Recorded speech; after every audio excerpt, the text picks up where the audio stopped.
Anak-anakku, jadilah penerus bangsa yang selamat dan bahagia sebagai manusia merdeka sesuai dengan kodrat dan cita-cita. Jadilah cahaya dalam gelapnya kehidupan yang terus bersinar seiring perubahan zaman. Anak-anakku, jadilah benih yang mampu memberi kehidupan di sini. Kami siap menyediakan ladang untuk kau tumbuh dan berkembang. Kami siap menjadi pelindung dari badai dan topan, siap menjadi payung di kala lebatnya hujan, agar kau tidak layu apalagi gersang. Bersemilah di sepanjang waktu, agar kau tidak tersisihkan oleh zaman.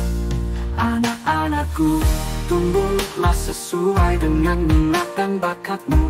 Aku akan menjadi contoh bagimu, penyemangat di kala lelahmu, dan terus mendorong di saat beratnya langkahmu. Teruslah melangkah sejauh yang kau mau. Setiap hal yang ada di belakangmu akan menjadi kekuatan di masa depanmu. Janganlah berhenti karena zaman akan terus berganti. Jangan sampai engkau tersisih hanya karena waktu yang tak pernah terhenti. Anak-anakku, jadilah benih yang mampu memberi kehidupan. Di sini kami siap menyediakan ladang untuk kau tumbuh dan berkembang. Untuk kau tumbuh dan berkembang, kami siap menjadi pelindung dari badai dan topan, siap menjadi payung di kala lebatnya hujan, agar kau tidak lambat, kau tidak layu apalagi gersang. Bersemilah di sepanjang waktu, agar kau tidak tersisihkan oleh zaman. Anak-anakku, tumbuhlah menjadi manusia merdeka dengan selamat dan bahagia, karena engkau adalah cahaya yang akan menyinari gelapnya dunia. Engkau adalah pelita yang akan membawa perubahan bagi seluruh alam semesta. Terima kasih anak-anakku, tumbuhlah sesuai. Bismillahirrahmanirrahim. Assalamualaikum warahmatullahi wabarakatuh. Puji syukur, mari sama-sama kita panjatkan kehadiran Allah Subhanahu wa Ta'ala yang telah memberikan kudrat dan iradannya kepada kita semua, sehingga kita dapat berkumpul di siang hari ini dengan wajah yang penuh ceria, guna sama-sama kita mengikuti diseminasi budaya positif yang akan dilaksanakan pada sekolah tercinta kita, yaitu SMP Negeri 1 Samudera. Berikutnya, selawat beriring salam, mari senantiasa kita sanjung sadikan kepada alam baginda Nabi besar Muhammad Sallallahu Alaihi Wasallam, yang telah membawa kita dari alam kegelapan menuju kepada alam yang penuh dengan ilmu pengetahuan, sebagaimana yang sama-sama kita rasakan sampai detik ini. Baik Bapak Ibu, sebelumnya izin kami memberikan penghormatan kepada Ibu Kepala SMP Negeri 1 Samudera, dalam hal ini diwakili oleh Ibu Wahyuni SPD IGR, dan penghormatan kami kepada seluruh Dewan Guru yang telah berhadir. Tidak lupa juga penghormatan kami kepada semua para undangan yang telah berhadir pada ruang diseminasi siang hari ini. Baik Bapak Ibu, untuk mengambil berkah, mari sama-sama kita awali diseminasi budaya positif ini dengan mari sama-sama kita membacakan Al-Fatihah. Silakan.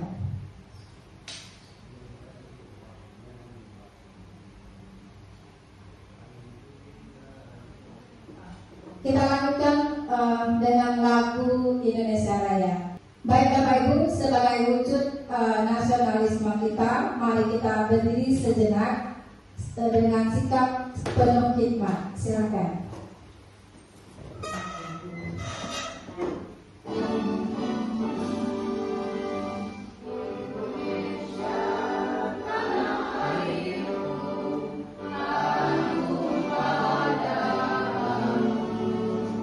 Di sana aku berdiri dari Bandung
Belajar, bergerak, berbagi untuk negeri, kita menjalin kolaborasi.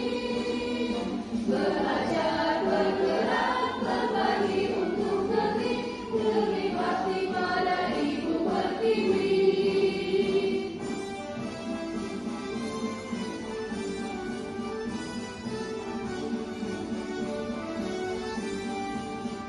Bulatkan tekad, kuatkan hati, negeri ini memanggilmu kawan.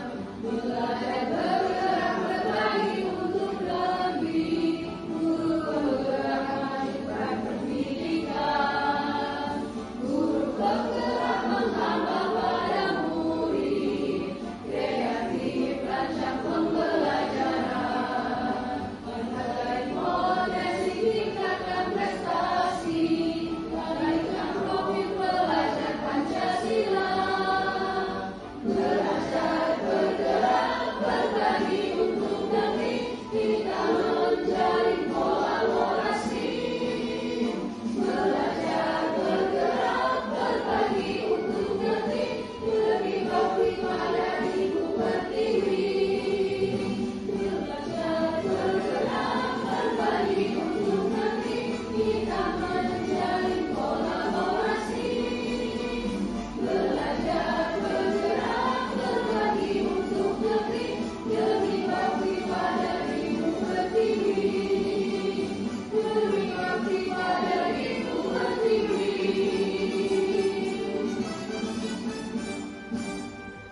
Baik, hadirin dipersilakan duduk kembali. Terima kasih. Kepada Ibu Ayuni, waktu dan tempat disilakan. Assalamualaikum warahmatullahi wabarakatuh. Alhamdulillah, alhamdulillahi rabbil alamin, wa bihi nasta'inu ala umuri dunya waddin, wa ala alihi wa sahbihi ajma'in. Terima kasih kepada Bapak dan Ibu Dewan Guru SMP Negeri 1 Samudra yang telah berhadir pada kegiatan diseminasi dan penerapan budaya positif di SMP Negeri 1 Samudra sebagai aksi nyata dari calon guru penggerak Angkatan 11 Kabupaten Aceh Utara di SMP Negeri 1 Samudra. Nantinya Bapak, nantinya Ibu calon guru penggerak Angkatan 11 akan menyampaikan bagaimana seharusnya penerapan disiplin positif ataupun yang disebut dengan budaya positif di satuan pendidikan kita. Di sini nanti kita akan berdiskusi bersama-sama dengan narasumber kita dari calon guru penggerak Angkatan 11 Kabupaten Aceh Utara. Penghormatan saya kepada Ibu Kepala Sekolah SMP Negeri 1 Samudra. Pada hari ini beliau tidak bersama dengan kita karena sedang dalam perjalanan ke Banda Aceh. Beliau mengirimkan salam kepada kita semua karena beliau sedang menghadiri wisuda dari Ananda. Penghormatan saya juga kepada Wakil Kepala Sekolah SMP Negeri 1 Samudra. Penghormatan saya sekali lagi kepada Dewan Guru yang telah berhadir di sini dan yang kami banggakan, calon guru penggerak Angkatan 11 Kabupaten Aceh Utara dari SMP Negeri 1 Samudra yang akan menjadi narasumber kita pada hari ini terkait dengan diseminasi dan penerapan budaya positif di satuan pendidikan. Bapak dan Ibu semuanya, disiplin positif di SMP Negeri 1 Samudra bukanlah hal yang baru ataupun belum terlaksanakan. Akan tetapi selama ini kita sudah melaksanakan beberapa hal yang memang diharapkan dari kementerian. Di antaranya, di awal pagi kita telah menyambut murid kita di depan gerbang. Itu termasuk dari budaya positif yang sudah kita terapkan. Budaya positif ini berawal dari disiplin, pembiasaan yang kita lakukan sehingga itu menjadi sebuah kebudayaan. Murid kita bukan lagi karena ketakutan menjalankan hal tersebut, akan tetapi sudah menjadi kebudayaan ataupun kebiasaan-kebiasaan.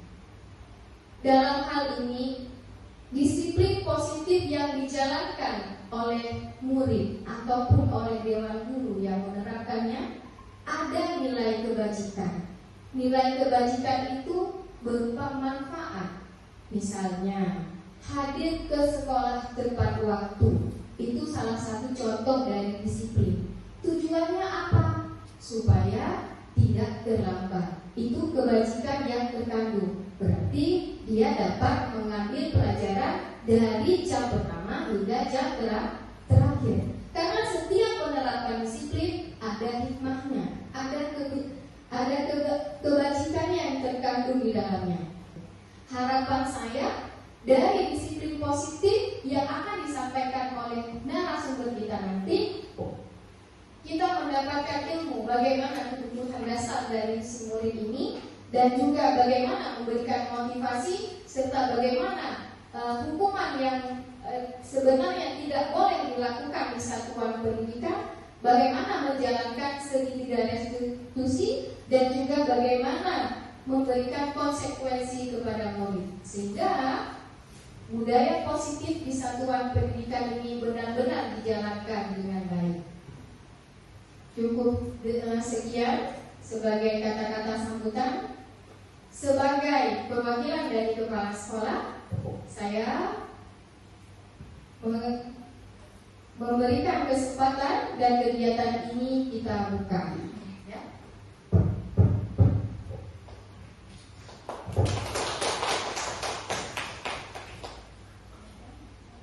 Demikian, assalamualaikum warahmatullahi wabarakatuh. Waalaikumsalam warahmatullahi wabarakatuh. Selanjutnya kepada Ibu narasumber atau Ibu calon guru penggerak, kami persilakan untuk memberikan paparan diseminasinya. Untuk tempat dan waktu disilakan. Assalamualaikum warahmatullahi wabarakatuh. Waalaikumsalam warahmatullahi wabarakatuh. Terima kasih kepada Bapak Ibu yang telah bersedia meluangkan waktunya sejenak dalam rangka diseminasi penerapan budaya positif.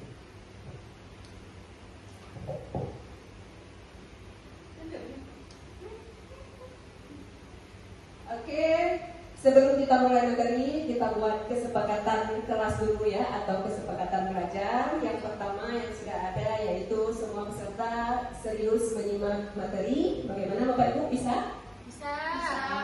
Ya, yang poin kedua yaitu saling menerima pendapat. Boleh.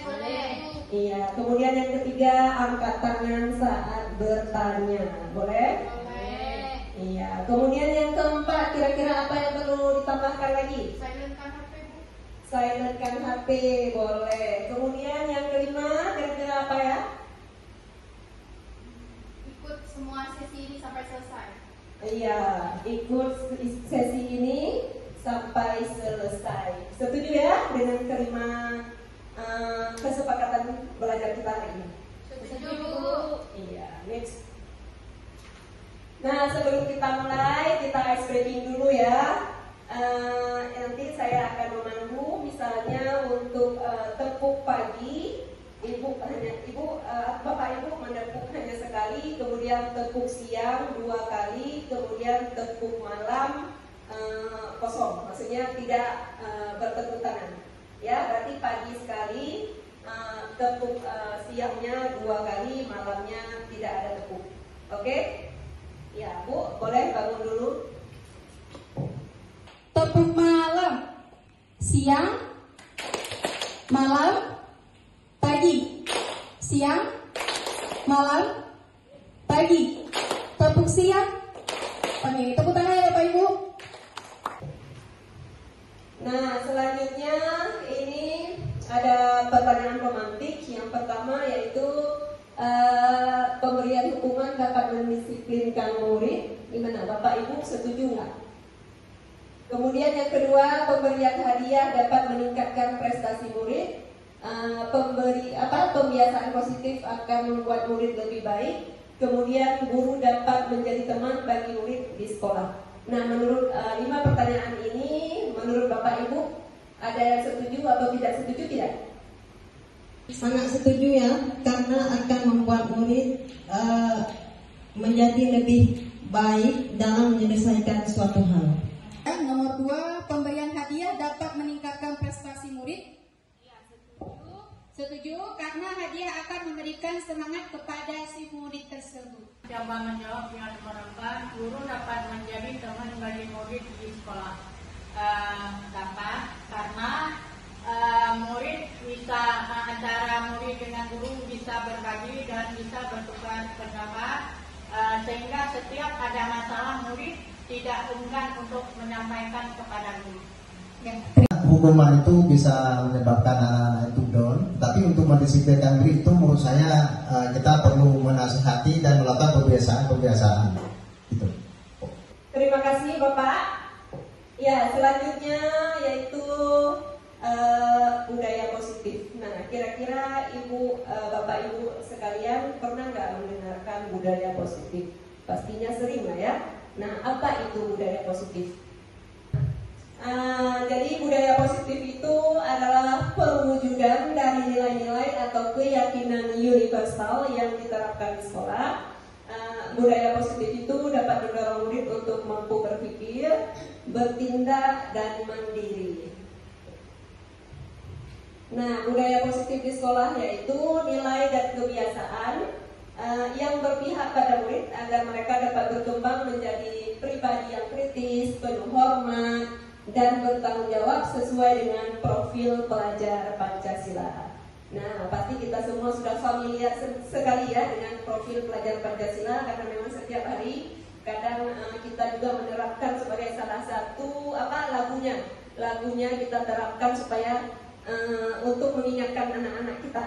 Ya, yang pertama profil pelajar Pancasila yaitu beriman dan bertakwa, ada gotong royong, kebinekaan global, kreatif, mandiri ya. Oke, next. Nah, jadi dalam budaya positif ini ada 6 konsep inti. Yang pertama yaitu disiplin positif dan nilai kebajikan universal. Yang kedua ada teori motivasi, hukuman, konsekuensi, dan restitusi. Kemudian ketiga, keyakinan kelas. Kemudian konsep inti yang keempat ada kebutuhan dasar manusia. 5, restitusi atau posisi kontrol guru. Dan yang terakhir ada segitiga restitusi. Selanjutnya ada perubahan paradigma belajar. Nah, jadi pembelajaran dengan paradigma baru merupakan pembelajaran yang dirancang berdasarkan prinsip pembelajaran berdiferensiasi, sehingga para peserta murid belajar sesuai dengan kebutuhannya berdasarkan tahap perkembangan sesuai teori psikologi modern untuk mewujudkan profil pelajar Pancasila. Nah, seperti yang saya sebutkan tadi, profil pelajar Pancasila itu ada 6. Ya. Next. Nah, sekarang cobalah buka. Nah, Bapak Ibu, coba ya diperhatikan. Anda dan teman Anda akan melakukan kegiatan cobalah buka. Anda adalah A, tugas Anda adalah mengepalkan salah satu tangan Anda. Coba Anda bayangkan bahwa Anda menyimpan sesuatu yang sangat berharga di tangan Anda itu. Kemudian Anda perlu menjaga benda itu sekuat tenaga, karena bisa jadi benda itu begitu penting untuk kehidupan Anda. Tugas rekan Anda atau B adalah mencoba dengan segala cara untuk membuka kepalan tangan Anda. Teman Anda B boleh membujuk, menghardik, mengintimidasi, memarahi, menggoda, menggelitik, bahkan menawari hadiah agar kepalan tangan Anda dibuka. Ya, coba Bapak Ibu boleh sama teman Bapak di belakang. Bu Nazariah yang menggepal, Bu Irma, boleh Bu Irma melakukan segala cara, Bu Irma. Dengan kata-kata Bu Irma, boleh menghardik, boleh mengintimidasi, boleh memarahi atau membujuk. Ya.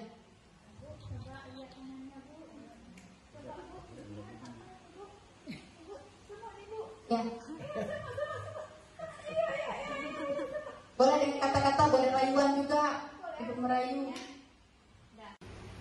Iya, terima kasih kepada Ibu Najariah dan Ibu Irma ya sudah berperan sebagai A dan B. Ibu Najariah sebagai yang menggenggam kepala tangannya, kemudian Ibu Irma menjadi membuka kepalan dari tangan Ibu Najariah. Terima kasih. Iya. Jadi berdasarkan cobalah buka tangan tadi, ada pertanyaan, apakah Anda membuka kepalan tangan Anda? Mengapa? Apa alasan Anda membuka kepalan tangan Anda? Ya. Kemudian yang kedua, apakah Anda menutup kepalan tangan Anda? Mengapa? Apa alasan Anda menutup kepalan tangan Anda? Yang ketiga, dalam kegiatan ini sesungguhnya siapa yang memegang kendali dan kontrol untuk membuka atau menutup kepalan tangan Anda ya? Iya, jadi bisa kita simpulkan dari Ibu Najariah dan Ibu Irma, sebetulnya kendali itu terdapat dari kita sendiri ya. Pada akhirnya Ibu Irma tadi kan merayu Ibu Najariah untuk membuka kepalanya, akhirnya dibuka. Berarti Ibu Najariah itu memang bersedia untuk dikendalikan atau dikontrol. Nah, itu maksudnya tadi. Karena pada akhirnya kontrol itu tetap pada diri kita sendiri. Nah, iya Bapak Ibu, ini ada beberapa ilusi. Yang pertama, ilusi guru mengontrol murid. Kemudian ilusi bahwa semua penguatan positif, efektif dan bermanfaat. Kemudian ilusi yang ketiga yaitu ilusi bahwa kritik dan membuat orang merasa bersalah dapat menguatkan karakter. Kemudian yang terakhir yaitu ilusi bahwa orang dewasa itu memiliki hak untuk memaksa. Nah, bagaimana seseorang bisa merubah dari paradigma stimulus respon kepada pendekatan teori kontrol? Nah, ini ya ada di kotak ini ada stimulus respon dan teori kontrol. Saya ambil satu aja, misalnya saya bisa mengontrol orang lain ya, itu menurut stimulus respon. Jadi berdasarkan teori kontrol itu Anda tidak bisa, pada kenyataannya Anda tidak bisa mengontrol orang lain. Nah, begitulah ya kira-kira. Oke, selanjutnya apakah yang Bapak Ibu pahami tentang disiplin positif? Nah, menurut Bapak pendidikan kita yaitu Bapak Ki Hajar Dewantara, di mana ada kemerdekaan, disitulah harus ada disiplin yang kuat. Sungguh pun disiplin itu bersifat self-discipline, yaitu kita sendiri yang mewajibkan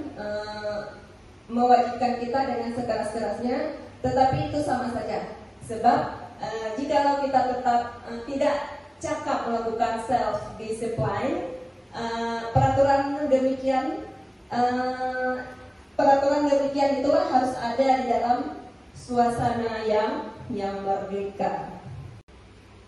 Ya, poin yang pertama, konsep inti dari budaya positif yaitu disiplin positif dan nilai kebajikan universal.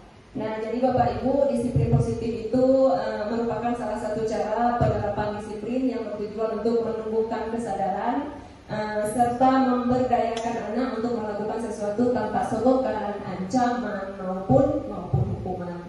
Nah, jadi tujuan mulia dari penerapan disiplin positif adalah agar terbentuk murid-murid yang berkarakter. Ya, seperti yang kita jelaskan tadi, bisa berkarakter profil pelajar Pancasila, kemudian berdisiplin, santun, jujur, peduli, bertanggung jawab, dan merupakan pembelajar sepanjang hayat sesuai dengan standar kompetensi lulusan yang diharapkan. Oke. Adapun nilai-nilai kebajikan universal, nilai ini adalah sifat positif manusia yang merupakan tujuan mulia yang ingin dicapai oleh setiap individu. Nah, seperti yang telah dikemukakan oleh Dr. William Glasser pada teori kontrolnya pada tahun 1944, beliau menyatakan bahwa setiap perbuatan itu memiliki suatu tujuan. Dan selanjutnya Diana Gosken 1998 juga mengungkapkan bahwa dengan mengaitkan nilai-nilai kebajikan yang diyakini seseorang, maka motivasi intrinsiknya akan terbangun. Nah, sehingga menggerakkan motivasi dari dalam untuk dapat mencapai tujuan mulia yang diinginkan. Nah, ya tadi ada 6 karakter profil pelajar Pancasila yang sudah dibahas tadi. Yang pertama yaitu beriman kepada Tuhan Yang Maha Esa dan berakhlak mulia. Kemudian mandiri, berkebinekaan global, bergotong royong, kreatif, serta bernalar kritis. Nah, ini dia nilai-nilai kebajikan, banyak sekali ya. Di antaranya ada peduli, rajin, integritas, rasa hormat, kemudian lurus hati, bisa dipercaya, toleransi. Jadi banyak sekali nilai-nilai kebajikan.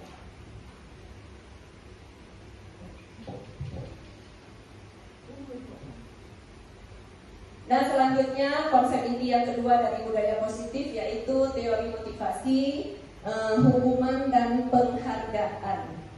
Ya, ayo kita simak dulu apa sih perbedaan antara ketiga itu.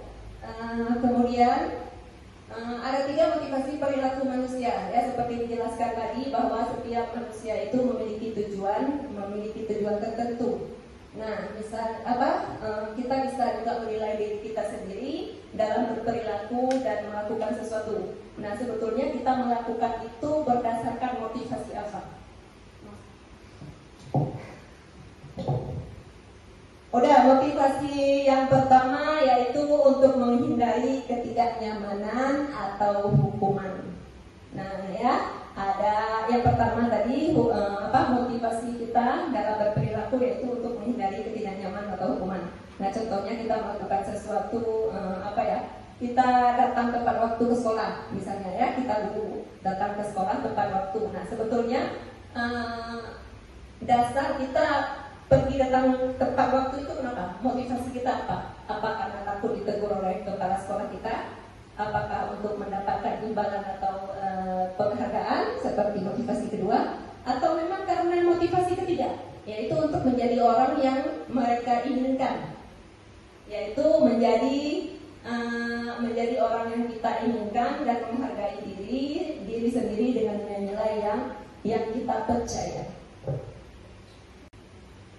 Ya, selanjutnya ada motivasi dalam diri atau intrinsik. Nah, jadi kan seperti yang kita sebutkan tadi, ada 3 motivasi. Yang pertama karena motivasi ingin untuk menghindari hukuman. Ada motivasi karena memang kita ingin mendapatkan imbalan atau penghargaan. Dan yang terakhir ada motivasi karena memang kita menghargai diri kita sendiri. Nah, jadi motivasi dalam diri itu yaitu motivasi yang memang timbul dari diri kita. Ya, berdasarkan nilai-nilai yang kita percaya, bahwa kita menghargai diri kita, bahwa kita bukan karena mengharapkan imbalan atau untuk menghindari hukuman. Ya, selanjutnya ada restitusi. Apa sih restitusi itu? Ya, seringkali kita mendengar. Nah, jadi restitusi adalah sebuah pendekatan untuk menciptakan disiplin positif untuk melihat ke dalam diri. Restitusi bukan untuk menebus kesalahan, namun untuk belajar dari kesalahan. Restitusi memperbaiki hubungan. Restitusi adalah tawaran, bukan paksaan. Nah, jadi restitusi itu adalah tawaran antara, misalnya kita terapkan pada murid, berarti kita menawarkan baik itu solusi bersama murid dan guru. Oke, next poin yang ketiga yaitu keyakinan kelas. Nah, jadi mengapa keyakinan kelas bukan peraturan kelas? Ya, kita lihat. Jadi pertanyaan yang pertama, mengapa kita memiliki peraturan tentang penggunaan helm pada saat mengendarai kendaraan roda 2 atau motor? Nah, kira-kira apa alasannya, Bu? Untuk keselamatan. Untuk keselamatan. Iya. Kemudian, mengapa kita memiliki peraturan tentang penggunaan masker dan mencuci tangan setiap saat? Kira-kira apa? Keselamatan juga, untuk kebersihan juga, Bu. Iya, kebersihan bisa, keselamatan bisa, apa lagi? Kesehatan. Iya, untuk menjaga kesehatan. Nah, disinilah letak peraturannya ya. Perbedaan antara peraturan dan kesepakatan nih. Nah, misalnya kalau peraturan itu siapa yang membuat peraturan bahwa kita harus menggunakan helm saat berkendara? Pemerintah atau? Iya, jadi tanpa persetujuan kita ya. Nah, jadi itulah bedanya. Berarti kalau peraturan itu dari satu pihak, boleh itu pihak yang berwenang, bisa pemerintah atau kepolisian. Sementara kesepakatan, ya, namanya aja kesepakatan, berarti ada kesepakatan atau sepakat dari satu orang dengan orang lain. Berarti sudah ada negosiasinya. Oke, next.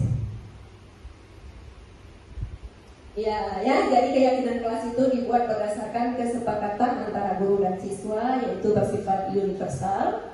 Kemudian keyakinan mengandung kalimat positif, kemudian mudah diingat juga. Peraturan biasanya dibuat oleh guru bersifat satu arah. Dan yang terakhir, peraturan tidak melibatkan semua pihak lain dalam mengambil keputusan. Nah, seperti yang saya jelaskan tadi, seperti peraturan penggunaan helm, memakai masker, atau mencuci tangan. Jadi, peraturan itu tidak melibatkan semua pihak. Next. Ya, ini adalah prosedur pembentukan keyakinan sekolah atau kelas. Yang pertama yaitu mempersilahkan warga sekolah atau siswa untuk mencurahkan ide tentang peraturan yang akan disepakati. Kemudian mencatat semua masukan, ganti kalimat negatif menjadi kalimat positif, tinjau kembali curahan pendapat yang terkumpul dan susun menjadi keyakinan atau keyakinan kelas atau sekolah. Kemudian tinjau ulang juga keyakinan kelas yang sudah tersusun, baiknya 3 atau 7 keyakinan saja. Kemudian meninjau dan menyetujui dengan menandatanganinya. Kemudian yang terakhir keyakinan kelas ditempel di dinding kelas. Nah, itulah prosedurnya ya.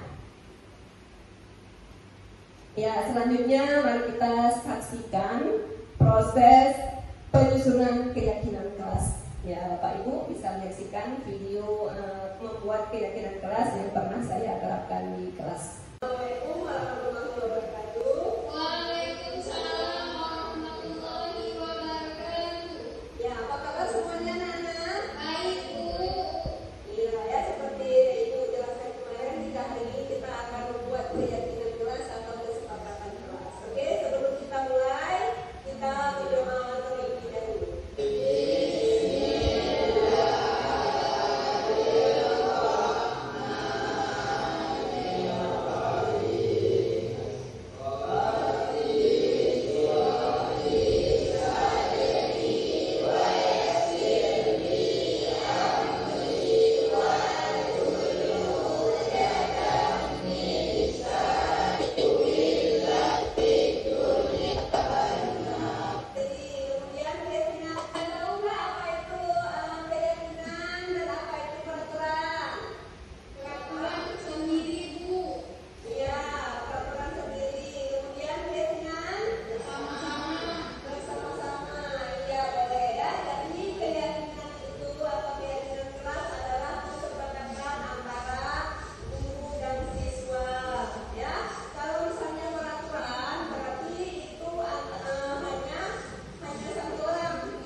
ya dari Ibu Ambar, beliau guru wali kelas 2A di SD Pelita Hati, sedang bingung menghadapi ulah salah satu murid di kelasnya, si Doni. Jadi beberapa anak di kelas 2A telah datang padanya dan mengeluhkan jika si Doni yang seringkali meminta bekal makan siang kepada mereka dengan paksa.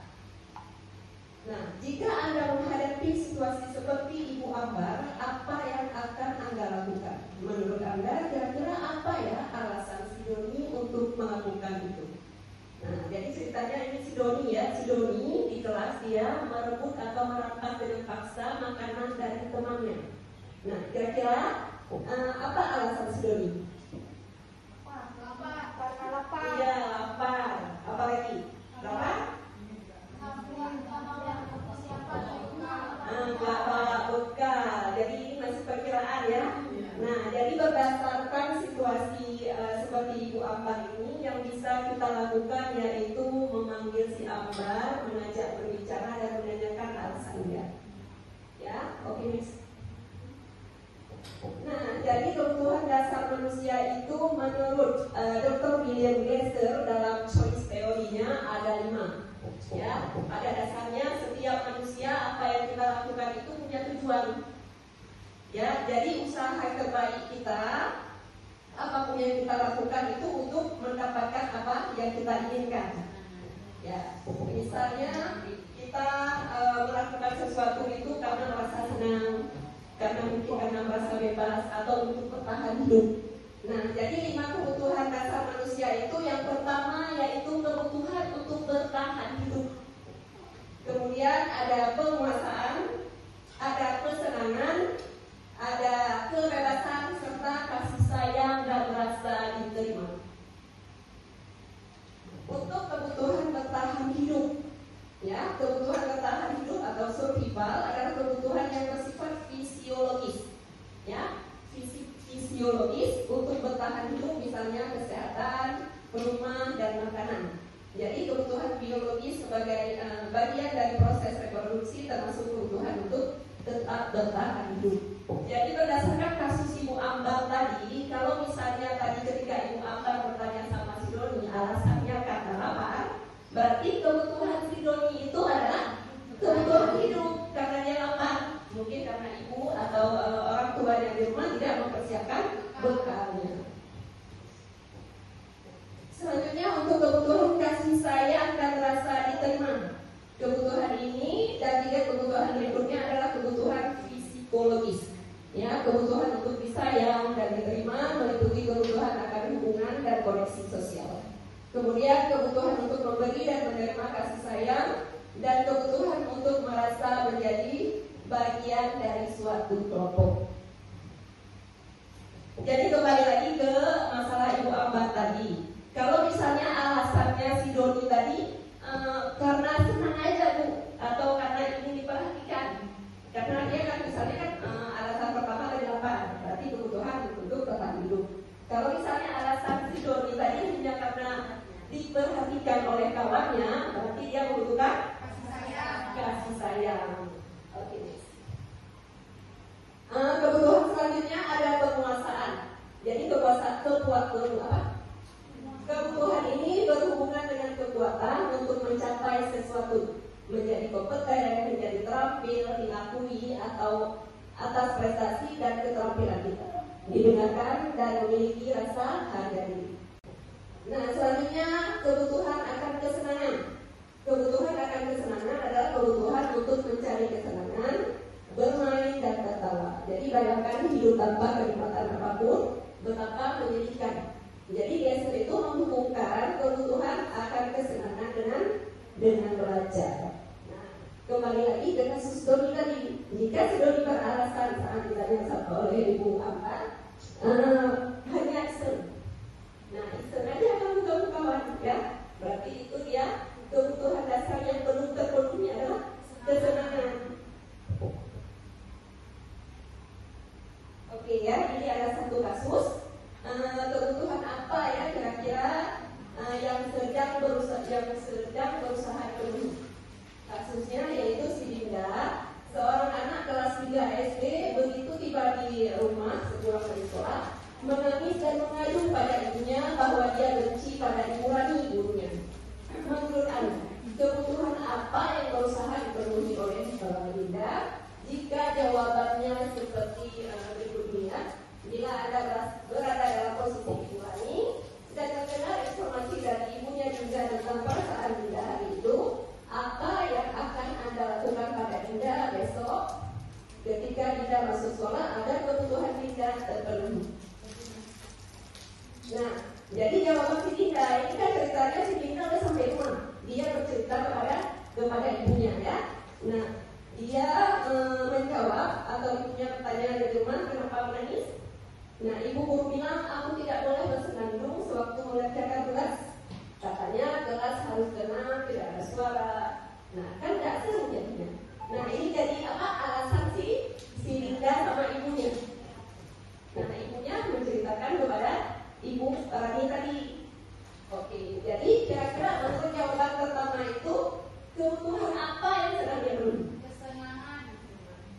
Kesenangan. Ya, dari mana kita tahu ya butuh senang itu tuh? Iya. Ya, berarti kebutuhan dia adalah kesenangan. Selanjutnya, jika alasan si Linda tadi, ibu guru tidak menyapa hari ini, padahal aku pakai jepit rambut baru. Nah, kira-kira kebutuhan apa ya? Perhatian. Iya, kasih sayang dan atau rasa diterima. Nah, kan banyak ini kita kasih di sekolah kita, di kelas kita. Selanjutnya, kalau misalnya aku bosan, masa pelajarannya cuma gitu-gitu aja dengan ibu guru terus. Nah, kira-kira itu kebutuhan apa yang dibutuhkan sih kita? Iya, kebebasan. Ya, berarti dia bosan, dia ingin bebas. Yang terakhir, aku sebel gambarku tidak rapi, malah ibu guru nunjukin ke teman-temanku di depan kelas. Nah, apa itu? Kebutuhan penguasaan. Ya, dia ingin dia yang ditunjuk ke depan atau ingin dia yang berkuasa di kelas itu. Ya, dia sebel gambarnya tidak rapi, tapi malah ibu guru menunjukinya ke depan kelas. Ya, selanjutnya poin yang kelima yaitu restitusi atau posisi kontrol guru. Ya, ada 5 posisi kontrol guru. Yang pertama sebagai penghukum, pembuat rasa bersalah, teman, pemantau, dan manajer. Nah, yang pertama ada penghukum. Penghukum itu dia guru cenderung menghardik, menunjuk-nunjuk, berkaca pinggang, menyakiti, dan membentak. Nah, itu ciri-ciri dari posisi kontrol sebagai penghukum. Ya, hukuman itu bisa bersifat bisa hukuman fisik dan psikis. Ya, bisa bermain tangan atau menyakiti mental si anak. Kemudian dampak yang berpengaruh pada anak yaitu anak itu ternyata menjadi pendendam. Kemudian tidak menyukai guru atau mata pelajaran yang diampuni ya karena menghukum tadi. Jadi anak itu mendendam. Yang kedua yaitu pembuat rasa bersalah. Nah, bagaimana ciri-cirinya? Yaitu guru berbicara dengan nada tenang, cenderung lembut, namun kata-katanya menyalahkan murid. Kemudian guru akan menyatakan hal-hal yang merasa kesalahan ada pada murid dengan membuat guru menderita.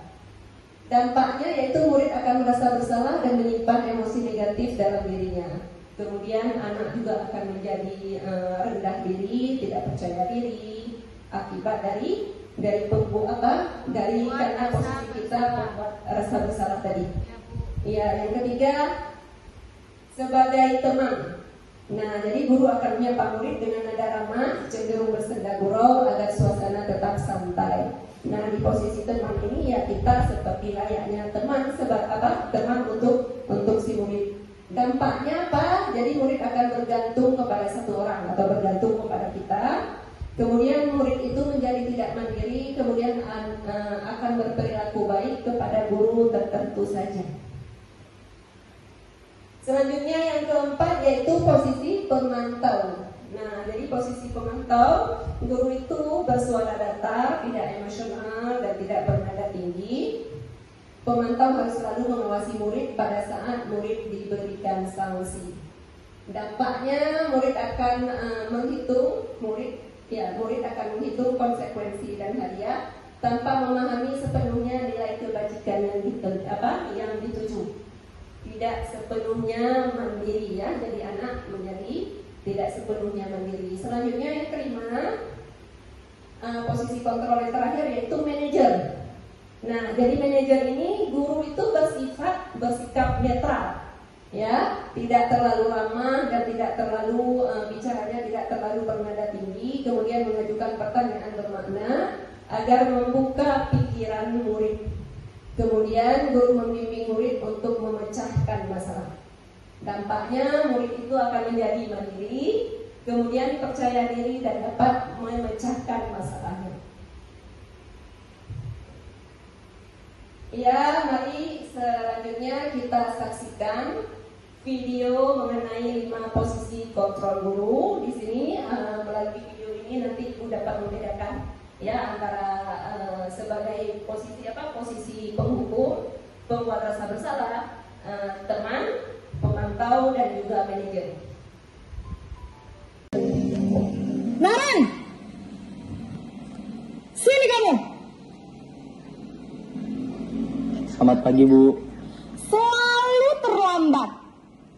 Kamu deh pasti terlambat. Maaf, Bu. Saya... Apa coba? Alasan kamu apa lagi? Kapan sih kamu tidak terlambat? Malas sekali ya kamu jadi anak. Saya... Dasar pemalas. Gak kapok-kapok sih kamu. Sudah berapa kali terlambat? Sana, kamu keliling lapangan basket 2 kali. Kenapa saya harus keliling lapangan basket, Bu? Kenapa? Kamu mau lawan ibu? Berani-beraninya jawab. Sudah terlambat, masih berani jawab pula. Sekarang, keliling lapangan basket 5 kali sekalian. Biar kapok. Cepat. Pergi sana ke lapangan basket.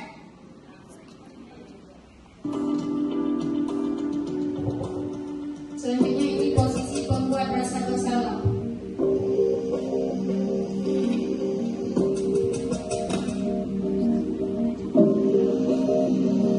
Naren!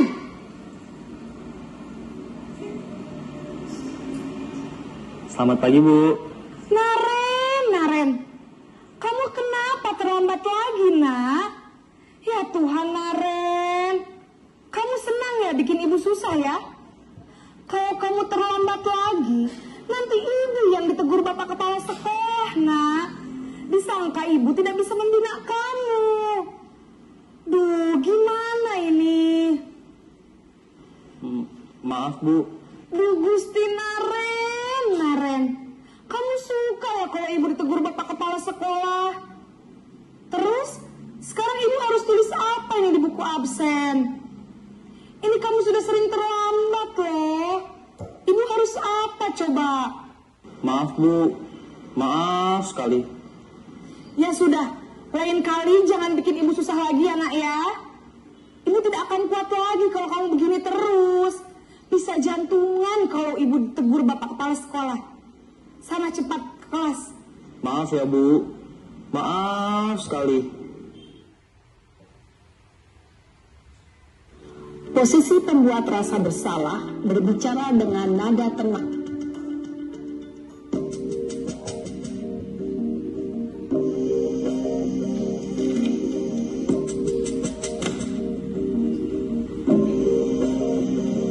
Naren!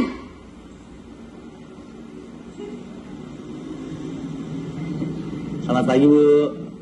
Wah, sudah jam berapa ini, nak?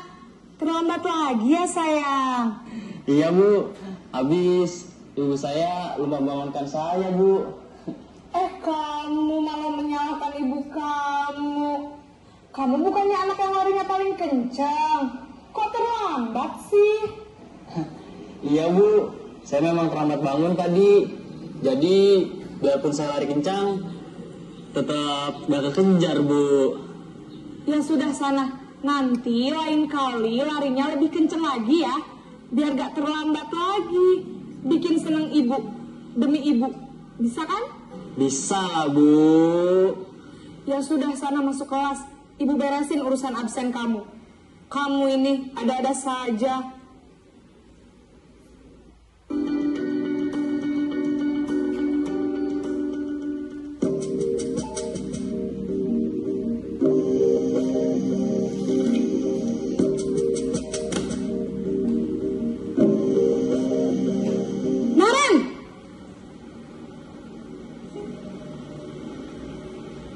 Selamat pagi, Bu. Naren, apa peraturan sekolah kita tentang jam berapa kita harus masuk sekolah, nak? Kita harus di sekolah jam 7, Bu. Iya, betul. Sekarang sudah jam 7.20. Naren sudah tahu konsekuensinya jika terlambat hadir? Paham, Bu. Saya harus tinggal kelas pas jam istirahat selama 20 menit. Iya, benar. Konsekuensinya demikian. Jadi nanti jam 9.30 pas istirahat, kamu harus tinggal di kelas, kerjakan tugas tambahan untuk ketertinggalan kamu, ya? Baik, Bu.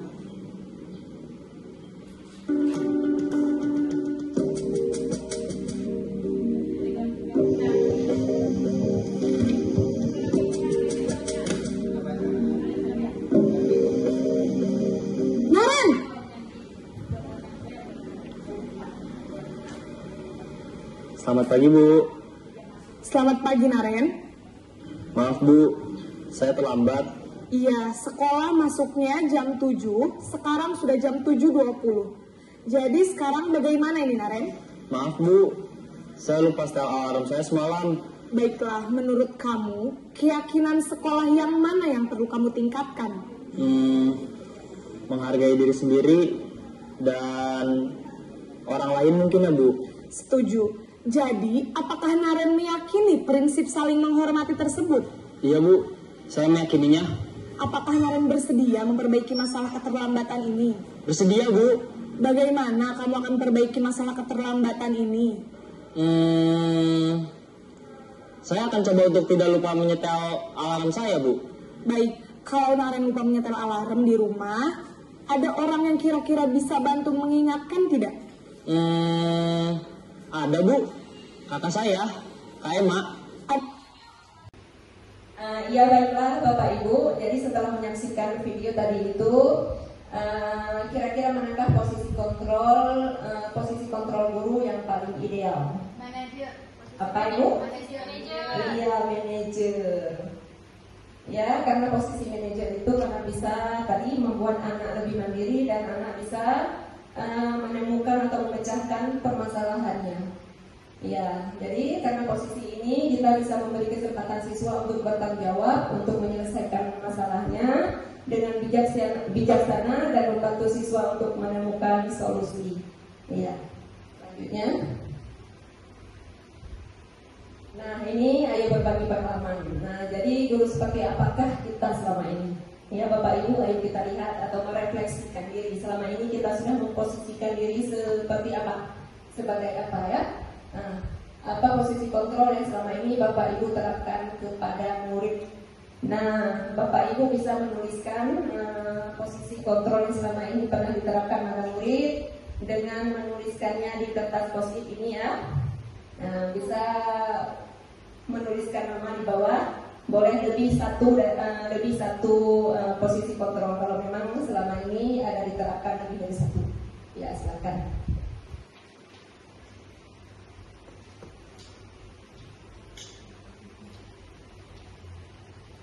Gak usah tulis nama, Bu.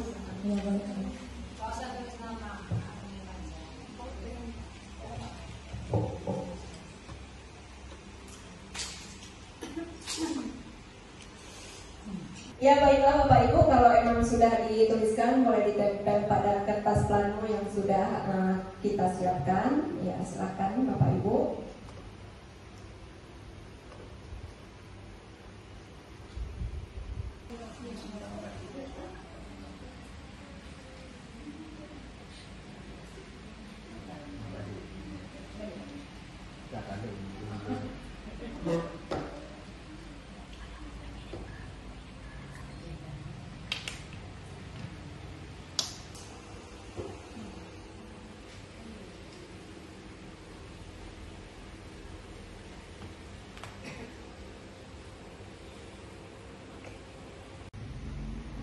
Nah, baiklah Bapak Ibu, kita bisa melihat posisi kontrol yang selama ini sudah kita terapkan. Yang pertama ada penghukum sekaligus manajer, teman sekaligus manajer, kemudian manajer dan teman, penghukum teman dan juga manajer, teman manajer, ada juga sebagai teman, pemantau manajer, kemudian teman manajer. Jadi banyak yang memposisikan diri lebih dari satu ya. Jadi selama ini kita berarti menerapkan posisi kontrolnya itu tergantung situasi ya, tergantung situasi dan kondisi. Nah berarti selama ini inilah posisi kita selama ini Bapak Ibu.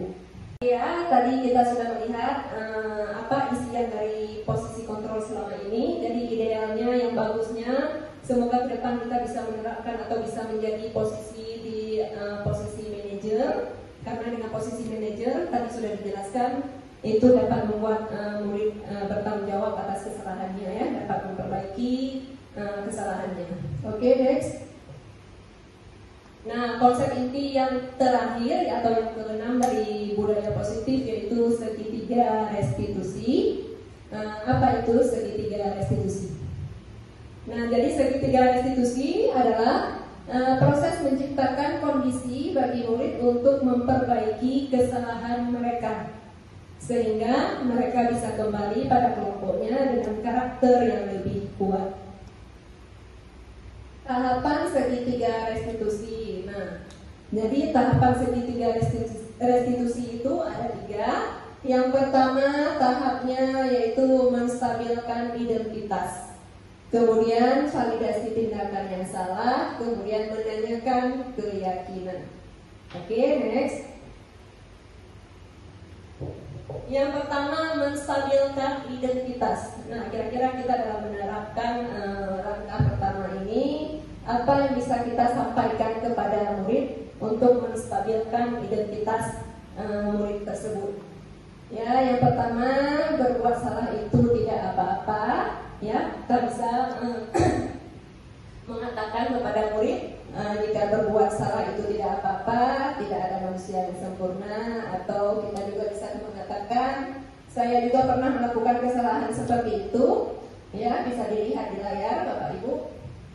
Ya, kemudian apakah kamu sedang menjadi teman yang baik buat dirimu sendiri? Nah, ini contoh kalimat dalam menstabilkan identitas. Next.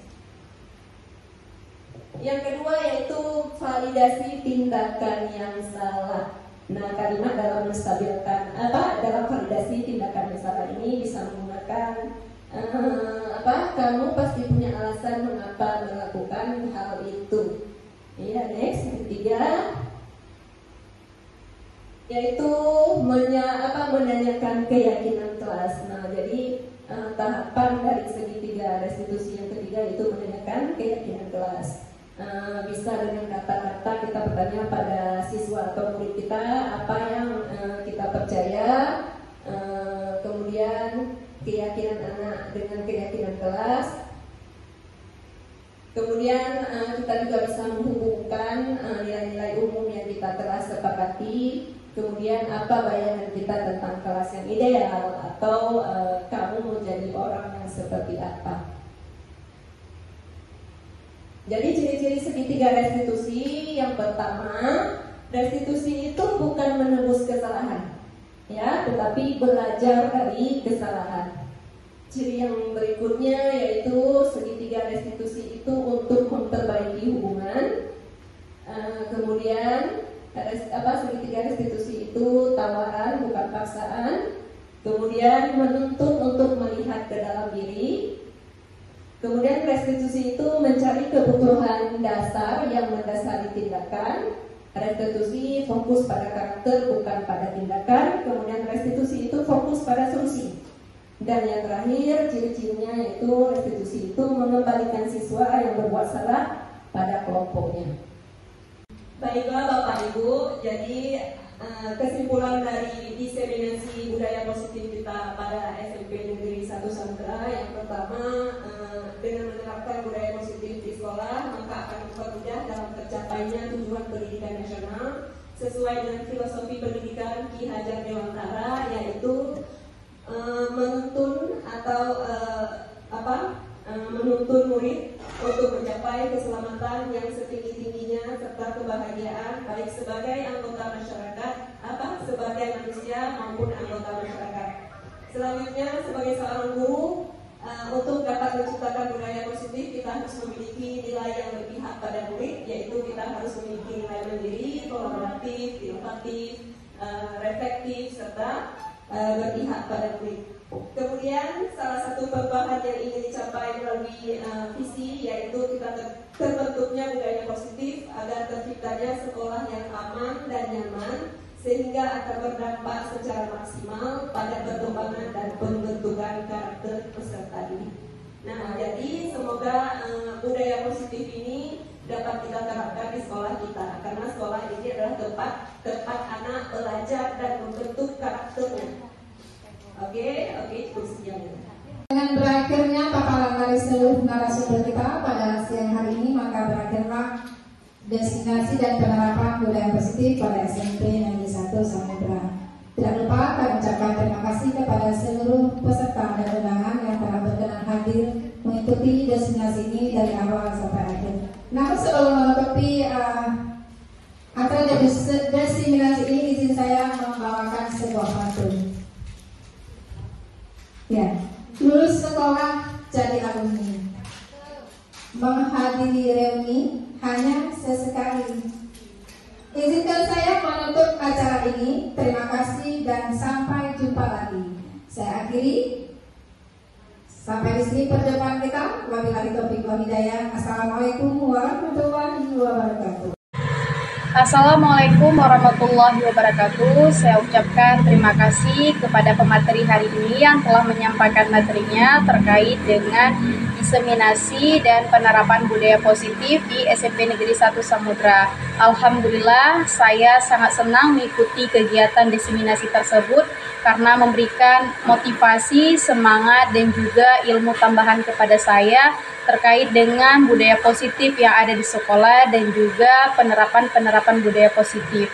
Selain itu, saya juga mengetahui terkait dengan keyakinan kelas, cara menyusunnya, dan nilai-nilai kebajikan yang ada pada keyakinan kelas tersebut. Alhamdulillah, saya sangat senang. Semangat terus untuk calon guru penggerak Angkatan 11. Semoga dapat terus memberikan informasi tambahan kepada kami semua dan ilmu-ilmu tambahan baru yang sangat bermanfaat. Terima kasih. Wassalamualaikum warahmatullahi wabarakatuh. Assalamualaikum warahmatullahi wabarakatuh.